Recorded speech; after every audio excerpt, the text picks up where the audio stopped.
Welcome to the channel. आज की video बहुत इंटरेस्टिंग होने वाली है क्योंकि आज मैं आपकी एक ऐसी गलती ठीक करवाने जा रही हूँ जो 90% स्टूडेंट्स रोज़ाना करते हैं।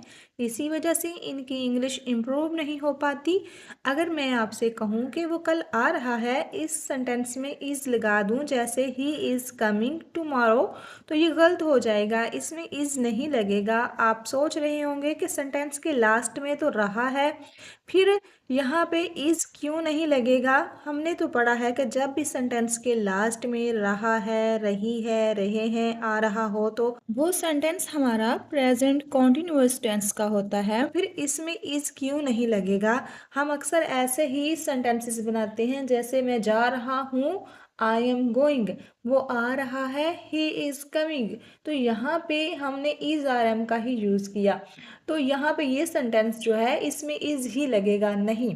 यही छोटी छोटी गलतियाँ करके आप अपनी इंग्लिश ख़राब कर लेते हैं और सामने वाला समझ जाता है कि आपकी इंग्लिश कमज़ोर है। लेकिन डोंट वरी, आज की क्लास के बाद आप ऐसी मिस्टेक्स नहीं करने वाले। आज की वीडियो बहुत ही इंटरेस्टिंग होने वाली है, तो वीडियो को लास्ट तक वॉच कीजिएगा। चलिए शुरू करते हैं आज की क्लास।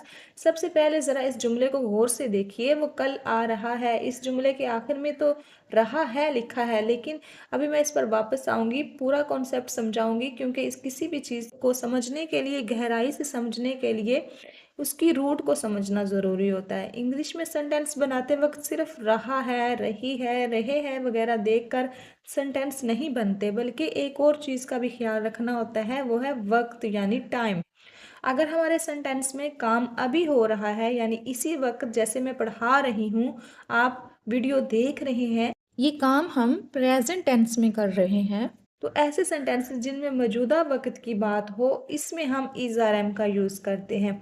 जैसे मैं पढ़ा रही हूँ, आई एम टीचिंग, आप पढ़ रहे हैं, यू आर स्टडिंग, वो सो रहा है, ही इज़ स्लीपिंग, हम खेल रहे हैं, वी आर प्लेइंग।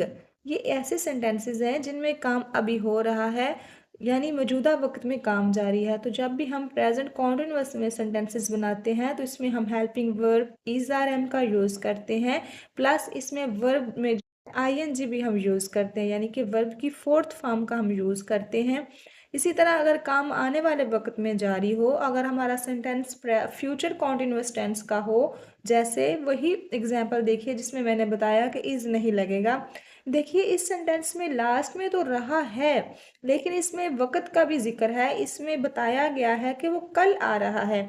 अब कल से मुराद आने वाला वक्त है ना, कल मतलब आज की बात नहीं हो रही, आने वाले वक्त की बात हो रही है ना। तो इस सेंटेंस में हम इज़ नहीं लगाएंगे, हम सिचुएशन को समझेंगे। यहाँ पे जो हम देख रहे हैं सेंटेंस में, वो आने वाले वक्त की बात है, ना कि प्रेजेंट की, यानी कि मौजूदा वक्त का जिक्र नहीं है, आने वाले वक्त का जिक्र है। इसमें हम इज़ नहीं लगाएंगे, बल्कि इस की जगह पे हम विल बी का यूज़ करेंगे, क्योंकि ये सेंटेंस हमारा फ्यूचर का है, ना कि प्रेजेंट का। अगर हमारा सेंटेंस होता कि वो आ रहा है, तो हम इज़ का यूज़ करते, क्योंकि इसमें मौजूदा वक्त की बात हो रही है, इसमें आने वाले वक्त या गुजरे हुए वक्त का जिक्र नहीं है। इसलिए हम इसको ऐसे ट्रांसलेट करेंगे, ही इज़ कमिंग। अब क्योंकि हमारे सेंटेंस में लिखा हुआ है कि कल आ रहा है, वो कल आ रहा है, तो हम सेंटेंस में विल बी का यूज करेंगे। तो सेंटेंस हमारा बनेगा he will be coming tomorrow. इसी तरह मजीद एग्जाम्पल देखिए ताकि आपका कॉन्सेप्ट अच्छे से क्लियर हो जाए। जैसे father said that he coming, father said that he coming, वालिद ने कहा वो आ रहा है। अब देखिए जो रेड कलर में सेंटेंस लिखा हुआ है, इसका मतलब है वो आ रहा है। तो सेंटेंस हमारा कंप्लीट ऐसे है कि वालिद ने कहा वो आ रहा है। देखिए लास्ट में रहा है लिखा है, लेकिन हम सिर्फ लास्ट से नहीं देखेंगे सेंटेंस, हम सेंटेंस की सिचुएशन को समझेंगे। देखिए सेंटेंस हमारा क्या है, वालिद ने कहा। अब कहा मतलब ये है गुजरे हुए वक्त की बात हो रही है, मतलब ये सेंटेंस तो हमारा पास्ट का है, ये सेंटेंस हमारा प्रेजेंट का नहीं है, ना ही ये सेंटेंस हमारा फ्यूचर का है। यहाँ पे से की सेकंड फॉर्म का यूज़ हुआ है, सेड का। तो इसके साथ वाले सेंटेंस को भी हम पास्ट में ही ट्रांसलेट करेंगे, क्योंकि ये देखिए जब भी जब ये बात हमें पास्ट में बताई गई थी तो काम भी तो पास्ट में ही हुआ होगा ना। तो यहाँ पे हम वॉज का यूज़ करेंगे। उर्दू में सेंटेंस भले ही हमें प्रेजेंट जैसा लगे, लेकिन हमें सेंटेंस की सेंस को समझना होता है। उसी सेंस या सिचुएशन के अकॉर्डिंग हमें हेल्पिंग वर्ब का यूज़ करना होता है।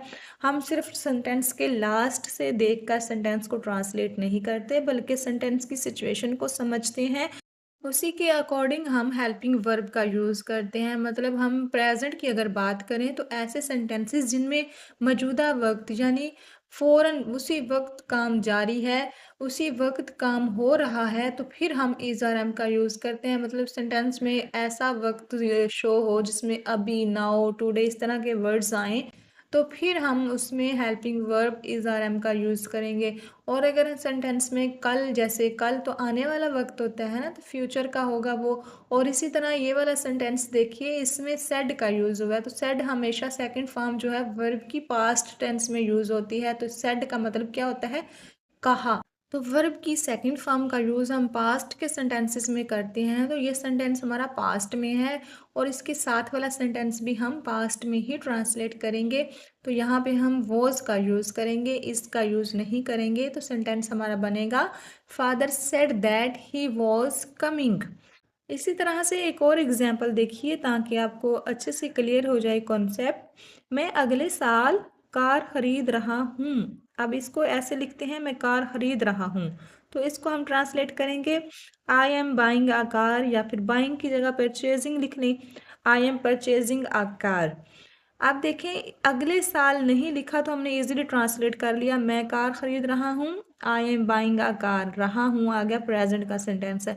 अब इसमें देखिए वक्त का भी जिक्र है, अगले साल, वो भी हम लिख दें नेक्स्ट ईयर।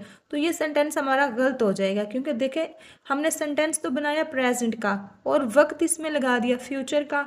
तो ये सेंटेंस हमारा गलत हो जाएगा, क्योंकि इज आर एम का यूज़ तो प्रेजेंट में किया जाता है और नेक्स्ट ईयर तो आने वाले वक्त की बात है।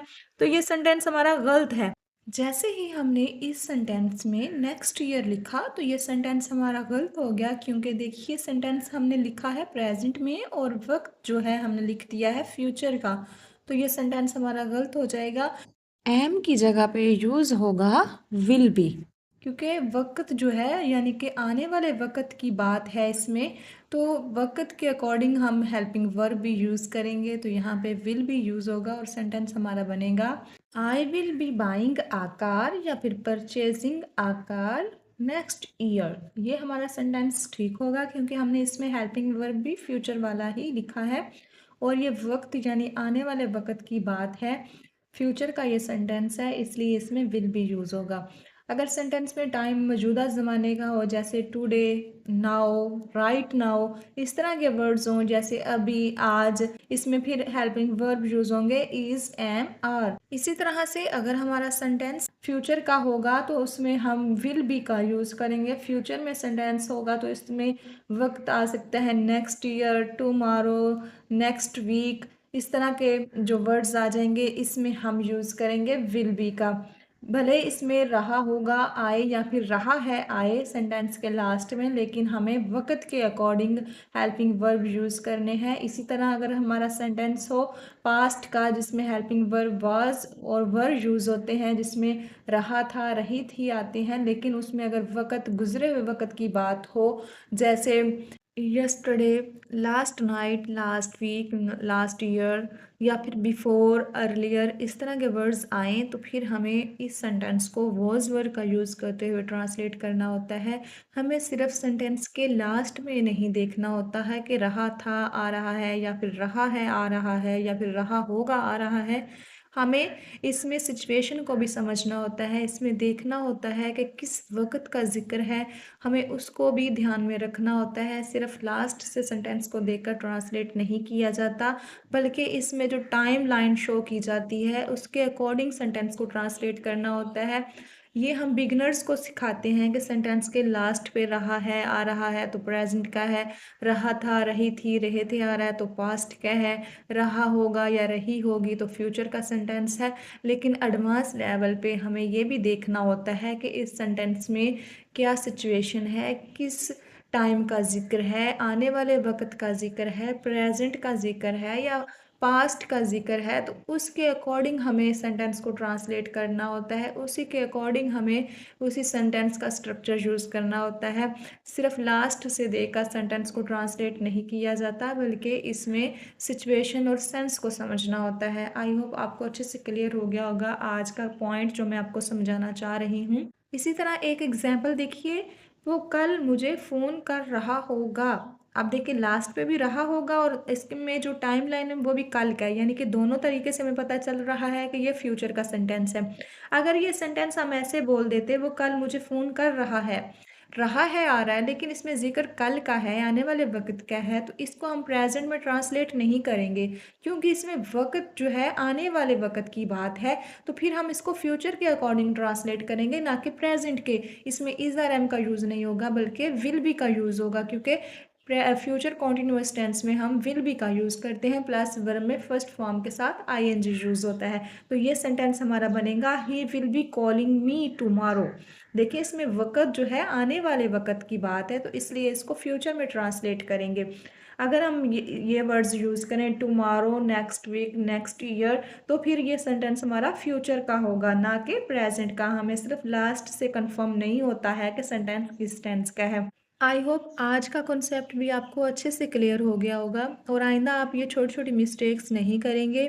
ये लास्ट वाला सेंटेंस आप ट्रांसलेट करें, वो अगले हफ्ते पढ़ रही है। आप ये सेंटेंस मुझे बताइएगा कि किस टेंस का है और इसको ट्रांसलेट भी कीजिएगा। बहुत ही इजी सेंटेंस है, अगर आपने वीडियो को कंप्लीट वॉच किया है तो आप इजीली इसको ट्रांसलेट कर पाएंगे और वो मिस्टेक्स इसमें नहीं करेंगे जो आप करते थे। आई होप आज भी आपने कुछ नया सीखा होगा। अगर वीडियो अच्छी लगी हो तो एक लाइक कर दीजिएगा। मिलते हैं नेक्स्ट वीडियो में। Thanks for watching.